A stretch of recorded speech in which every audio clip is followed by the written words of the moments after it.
Hi guys, it's Kate with WTI, and I wanted to tell you about my Circadian Optics light therapy lamp. So you can see it working right now. This is the highest setting, very, very bright. I'll change it through the settings. So this is the next one, the one below, and then off. So such a great option. We're heading into winter soon, which means shorter days, a lot less sun. Where I live in particular, we go from maybe having 16 hours of sunlight to 8 or 9 hours. So it's a big, big difference. So a lot of people suffer from seasonal affective disorder. They have a really hard time with the darkness.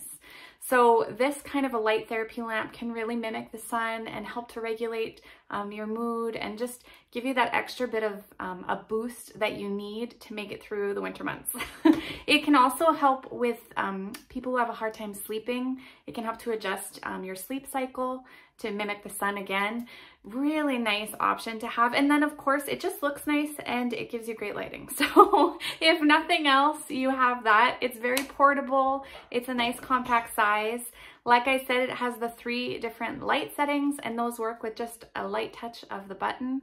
It has a very, very long cord, so you can plug it in anywhere and use it all over the place. Very long lasting light bulb, nice sleek design. I can't say enough good things about it. If you're considering testing out light therapy, I would definitely recommend this one from Circadian Optics. I also noticed that they have a ton of other options on their storefront, so lots of different designs and different lights to choose from for whatever your needs are. But it's definitely something to test out, and that's my point of view.